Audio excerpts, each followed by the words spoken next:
Have you ever wondered what happens in an Amish community in the hours after someone dies? Who makes the calls? Who builds the casket? Who digs the grave? And how a community with no funeral home, no florist, and no professional grief counselor manages every single part of what follows? The body does not go to a funeral home.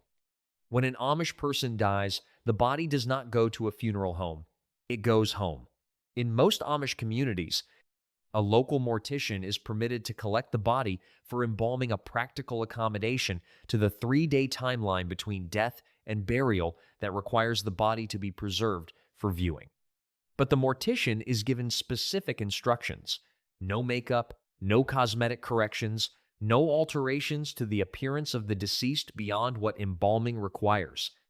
When the mortician's work is finished, the body is returned to the family's home, not held at a facility, not displayed in a commercial viewing room, not managed by professionals for the duration of the process. The home receives the body. The home holds the viewing. The home hosts the funeral service. The Amish do not outsource death to an industry. They receive it into the household where the person lived, and the household manages what follows. The family washes the body themselves. Once the body is returned to the home, the family takes over its preparation entirely. The women of the household, and in some communities, the women of the immediate family and close neighbors, wash the body and dress it in the burial clothing that has been made specifically for this purpose. The burial clothing is white. This is not a coincidence and not simply a color preference.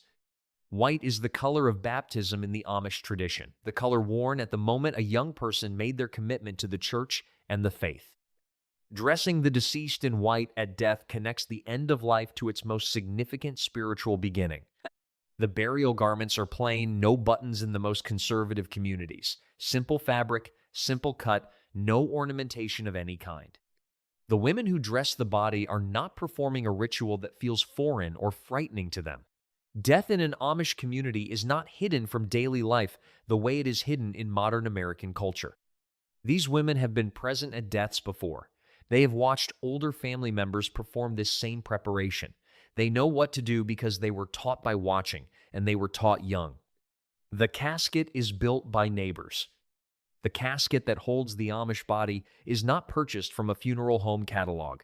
It is built by hand within the community, typically within the first day after the death is announced. The men who build it are neighbors, church members, and family friends, people who have known the deceased personally and who bring their woodworking skills to this final act of service. The casket is plain pine, no ornate hardware, no satin lining, no polished wood finish, plain pine boards joined by hand in a simple rectangular form built to hold a body and to be lowered into the ground. The plainness of the casket is not poverty, it is theology.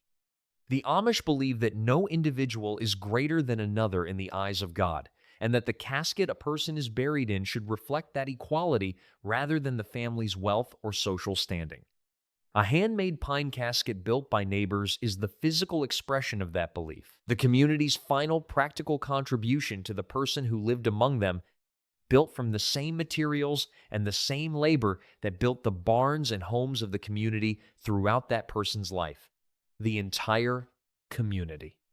Within hours of a death in an Amish community, the entire church district knows. This is not accomplished through social media, not through a group text, not through an automated notification system. It is accomplished through personal visits and phone calls, the same human-to-human communication that carries every significant piece of news through Amish community life. A family member or neighbor makes the first calls. Those people tell the next ones. The information moves outward from the household through the network of relationships that constitutes the church district, reaching every family in the community before the first day is over. What follows from that notification is immediate and practical. Neighbors arrive at the house. The women begin organizing the food preparation that will feed the community across the 3 days of viewing and funeral. The men begin assessing what needs to be built and what needs to be prepared. The community does not wait to be asked what it can do. It already knows what death requires, and it moves toward those requirements without instruction. The family that is grieving does not coordinate this response. The community coordinates itself because it has done this before and will do it again, and the pattern of what is needed is understood by every adult member without explanation. The funeral is held in the house. The Amish do not have dedicated church buildings. They worship in each other's homes on a rotating schedule, gathering in the largest room available, the living room, the kitchen, the barn if the congregation is large enough to require it. Death follows the same pattern. The funeral service is held in the home of the deceased or in the barn if the number of people attending exceeds what the house can hold. This is not an improvisation or an accommodation to unusual circumstances. It is the normal expression of the community's understanding that the most important events of life, worship, marriage, death, belong in the home rather than in a dedicated institutional space. The benches that are used for church services are brought to the home on a wagon, the same bench wagon that travels from house to house throughout the year for Sunday services. They are set up in the same configuration used for every church gathering. The community that has worshiped together in this space before now gathers in it for the last time in the presence of the person who lived here. The home that hosted Sunday services, that fed the community at communal meals, that sheltered a family across decades of shared life, becomes the space where that life is formally acknowledged and released. There are no flowers. An Amish funeral service contains none of the visual or verbal elements that most Americans associate with a funeral.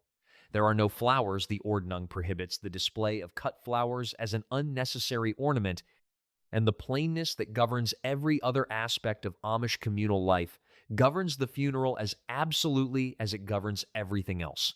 There are no decorations of any kind. The room is as plain as it is on any other day. There is no eulogy.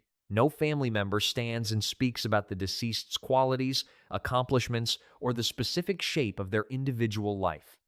This absence is not an oversight or a sign of insufficient grief. It is a deliberate theological position. The Amish believe that elevating an individual's specific qualities and achievements in death is a form of the same pride that the community works to suppress throughout life.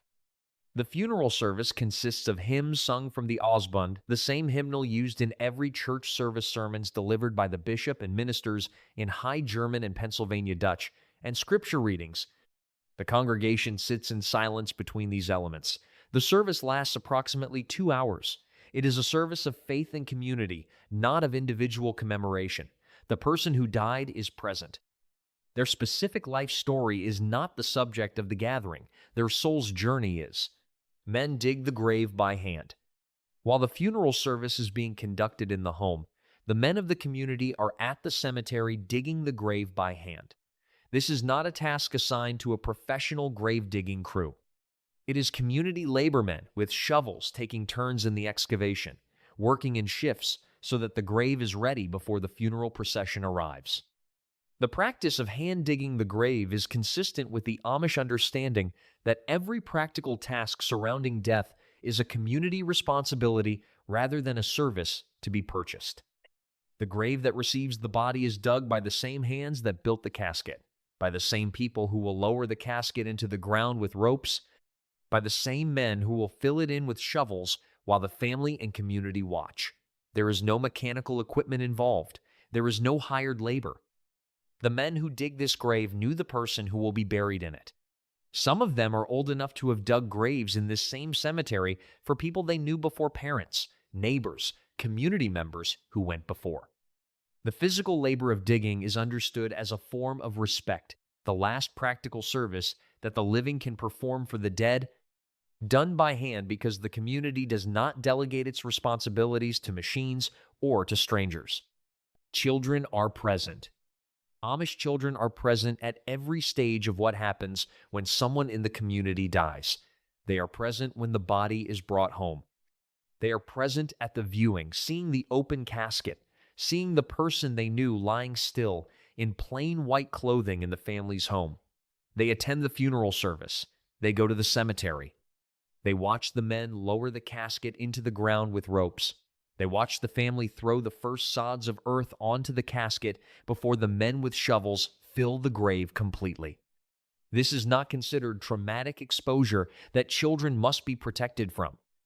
It is considered education, the community's deliberate transmission to the next generation of the understanding that death is a normal part of life, that it comes to everyone, that it is received with composure rather than shock, and that the community's response to it is something every member participates in rather than something that happens at a remove, managed by professionals out of sight of the people most affected.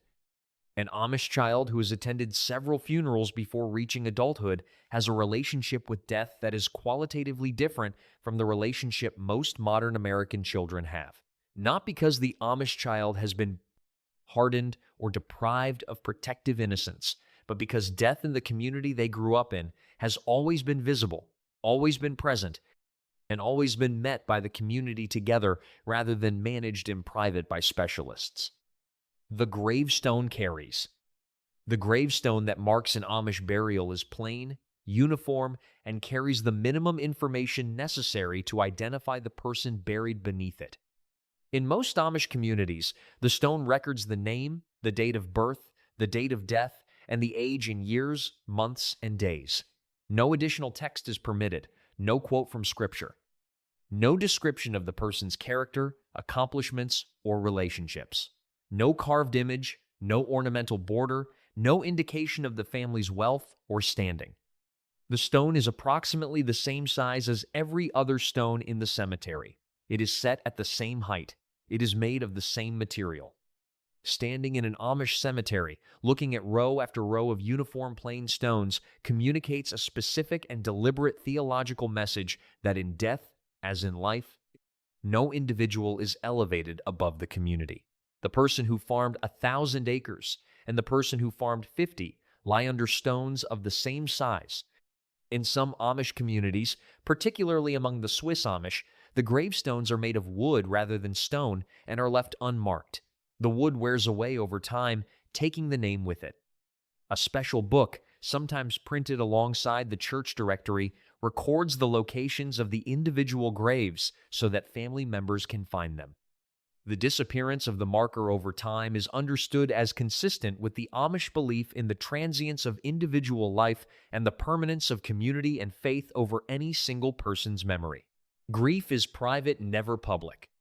The Amish approach to grief is one of the most consistently misunderstood aspects of their death practices by outside observers.